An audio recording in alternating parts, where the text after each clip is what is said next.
ही दृश्य आपण पाहतोय थेट पंढरपुरातून मुख्यमंत्री देवेंद्र फडणवीस आणि त्यांच्या पत्नी यांच्या हस्ते विठुरायाची शासकीय महापूजा ही संपन्न झालेली आहे। मुख्यमंत्र्यांच्या हस्ते सपत्नीक विठ्ठलाची महापूजा झाली आहे। आज आषाढी एकादशी आहे। लाखो वारकरी गेल्या महिनाभरापासून पंढरीच्या दिशेने वाटचाल करत होते आणि आज तो विठुरायाच्या भेटीचा क्षण हा आलेला आहे। महाराष्ट्राचा सगळ्यात मोठ्या सणांपैकी एक असलेला हा सण आषाढी एकादशी विठुरायाच्या भेटीसाठी हे वारकरी राज्यातल्या विविध भागातून पंढरीच्या दिशेने त्यांची पावलं टाकत असतात आणि आज हे सगळे वारकरी या विठुरायाची भेट घेतील आणि याच दिवशी मुख्यमंत्री देवेंद्र फडणवीस यांच्या हस्ते विठुरायाची शासकीय महापूजा ही संपन्न झालेली आहे। त्याची ही थेट दृश्य सुद्धा आपण पाहतोय। तर पंढरपूरची वारी हा महाराष्ट्रातला एक महत्त्वपूर्ण धार्मिक आणि सांस्कृतिक उत्सव मानला जातो।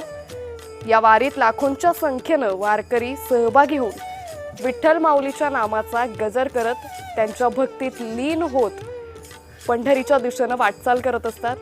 उन्हाच्या झळा असो किंवा पावसाच्या धारा, वारकरी मंत्रमुग्ध होऊन पालखीचा आनंद घेत आपली पदयात्रा सुरू ठेवतात। हातात भगव्या पताका, डोक्यावर तुळशी घेत नाचत गात विठुरायाचा जयघोष करत हे सगळे वारकरी आजच्या या दिवसासाठी पंढरपूरच्या दिशेने वाटचाल करतात। पंढरपूरची वारी ही अतिशय भावनिक, धार्मिक या दोन्हींची सांगड घालणारी असते। तर 19 जून पासून सुरू होणारी ही वारी आज अखेर त्याचा शेवटचा दिवस आहे। तर याच सगळ्या संदर्भात अधिक माहिती घेऊयात आमचे प्रतिनिधी संतोष कुलकर्णी यांच्याकडून। संतोष, विठुरायाची शासकीय महापूजा मुख्यमंत्र्यांच्या हस्ते झाली आहे, काय अधिक माहिती? विठ्ठलाची आज शासकीय महापूजा महाराष्ट्राचे मुख्यमंत्री देवेंद्र फडणवीस आणि त्यांच्या सुविद्य पत्नी अमृता फडणवीस यांच्या शुभ हस्ते संपन्न झाली। त्यांच्यावर पूजा करण्याचा मान वारकरी भाविक दाम्पत्याला मिळाला।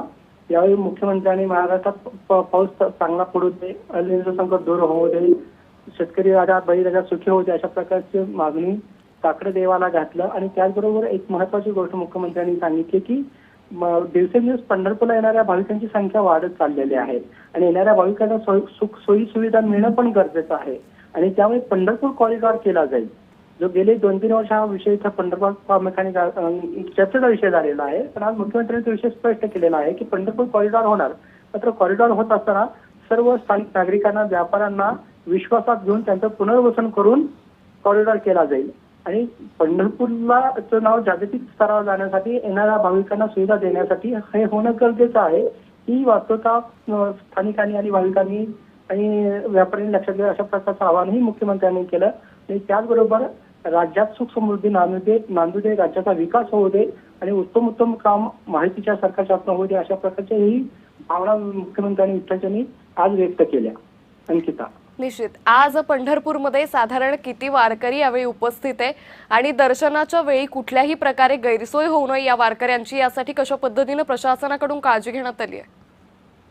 आज पंढरपूरमध्ये राज्य आणि राष्ट्रातून आणि परराष्ट्रातूनही आलेले जवळपास 15 लाखांहून अधिक भाविक उपस्थित आहेत। सर्वत्र पांडुरंगारी वासुदेवाचा जयघोष सुरू आहे। पोलीस बंदोबस्त चांगला ठेवण्यात आलेला आहे। सीसीटीव्ही वेगवेगळ्या ठिकाणी लावण्यात आलेल्या आहेत आणि दर्शनात कुठल्याही प्रकारची गैरसोय होणे म्हणून पिण्याच्या पाण्यापासून खिचडीपर्यंत सर्व व्यवस्था करण्यात आलेली आहे। सुरक्षा खूप महत्वाचा विषय असतो आषाढ वारीला आणि त्या दृष्टीने सोलापूर जिल्ह्याचे पोलीस अधीक्षक अतुल कुलकर्णी यांच्या मार्गदर्शनाखाली अतिशय चोख पोलीस बंदोबस्त ठेवण्यात आलेला आहे। आजच्या वारीचं वैशिष्ट्य म्हणजे भाविकांचे जे दर्शन रांग असते ते विठ्ठल मंदिर परिसरात भाविकांची भरपूर गर्दी असते आणि तिथे चांगला पोलीस बंदोबस्त असल्यामुळे पोलीस बंदोबस्त नियोजन केलं गेल्यामुळे कुठल्याही प्रकारची गर्दी किंवा अडचण तिथे निर्माण होत नाहीये। भाविक एका बाजूने जातात की दुसऱ्या बाजूने येत आहेत आणि चांगल्या पद्धतीने भाविकांचं दर्शन सुरू आहे। दर्शन रांगेतही चांगल्या पद्धतीचे दर्शन सुरू आहे। दर्शन रांगेची विशेष काळजी मंदिर समितीने घेतलेली आहे। एकंदरीत सोलापूर जिल्ह्याचे जे पालकमंत्री आहेत जयकुमार गोरे यांनी पहिल्यापासून लक्ष दिल्यामुळे यंदाच्या आषाढी वारीच्या जे नियोजन आहे शासनाचं आणि प्रशासन अतिशय उत्तम झालेलं आहे आणि भाविक भक्तातून समाधान व्यक्त होत आहे। अंकिता, संतोष, खरं तर मुख्यमंत्र्यांनी आणलेला हा खास पोशाख विठुरायाला परिधान करण्यात आलाय। हा पोशाख कशा पद्धतीने विशेष आहे? हा पोशाख आहे तो वाराणसी म्हणजे काशीच्या इथल्या भरजरी पोशाख आहे आणि तिथल्या ते रेशम जे वापरण्यात आलेलं आहे ते तिथलेलं आहे. सोलापूरच्या कारागिरीने तो पोशाख तयार केलेला आहे.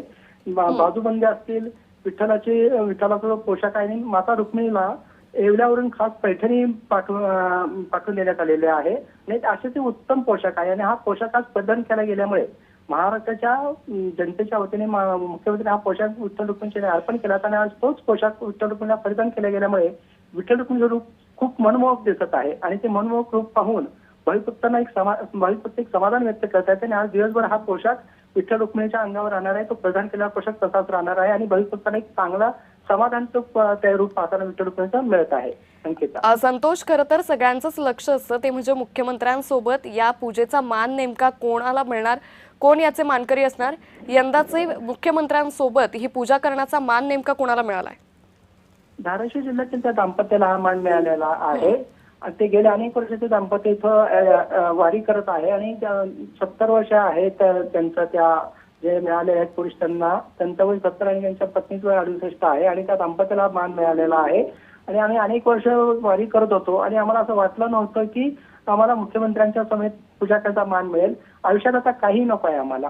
आज मुख्यमंत्र्यांच्या हस्ते आम्हाला पूजा करण्याचा मान मिळाला. लोक दर्शनाने तृप्त होतात. आम्हाला तर पूजा करण्याचा मान मिळालेला आहे आणि त्यामुळे आज देवाने आम्हाला सर्व काही दिलं अशा प्रकारची भावना त्या दाम्पत्याने व्यक्त केलेली आहे. संतोष, खरं तर पंढरपुरात VIP दर्शन बंद करण्यात आलेलं आहे, त्यामुळे जे सामान्य वारकरी आहेत त्यांच्यासाठी हा किती मोठा दिलासा आहे. कशा पद्धतीनं दर्शन रांग सध्या किती वेळ लागतोय विठुरायाचं दर्शन घेण्यासाठी?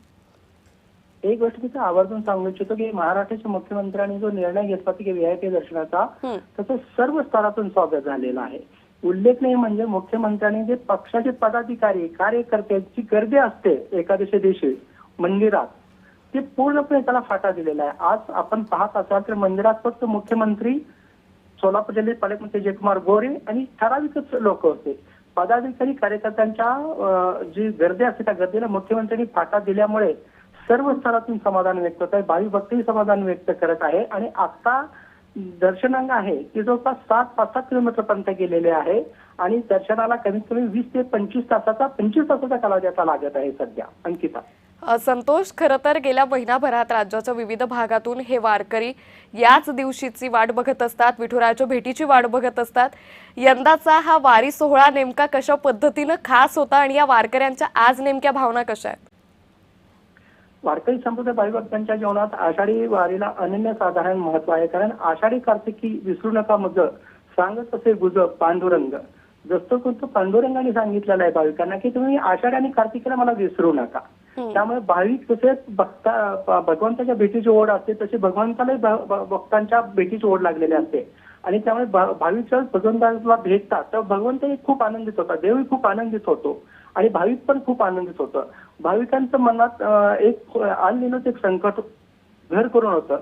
मात्र जे पाऊस सगळीकडे सुरू आहे तो पांडुरंग कृपेने झालेला आहे आणि याही पुढे सर्व महाराष्ट्रात सगळीकडे पाऊस चांगला होईल अशा प्रकारची भावना भाविक व्यक्त करतात. एवढं नसतं, भाविकांचं असं सांगणं आहे की विठ्ठलाचं दर्शन घेतल्यानंतर ते समाधान लाभतं. आम्ही 15 दिवस 20 दिवस 400-500 किलोमीटर आम्ही पायी चालतो पण कुठेच क्षीण थकवा जाणत नाही. कारण आम्ही हरिनामात तल्लीन होऊन गेलेलो असतो, ज्ञानोबा तुकोबाच्या जयघोषात तल्लीन होऊन गेलेलो असतो आणि एवढ्या दिवसाचा प्रवास करून पंढरपूरला आल्यानंतर 25 तास उभारून राहिल्यानंतर जेव्हा आम्ही विठोबाचं दर्शन घेतो, आता रुक्मिणीचं दर्शन घेतो, तेव्हा सर्व क्षीण थकवा आमचा निघून जातो. एक चैतन्य मनात निर्माण होतं, एक अंगात एक प्रकारची ऊर्जा निर्माण होते. असं म्हटलं जातं ना की श्रद्धेत असीम शक्ती असते आणि तेच नेमकं विठ्ठलाचं दर्शन घेतल्यानंतर आम्हाला अनुभवाला येतं. एक वेगळा आनंद मिळतो. विठ्ठलामापुढे त्रिगुणामा फिके वाटे असं जे संत म्हणतात ते खरोखरच भाविकांना विठ्ठलाचं दर्शन घेतलं. निश्चित संतोष, मी अगदी काही वेळासाठी तुम्हाला थांबवते, या संदर्भातली माहिती घेत राहू.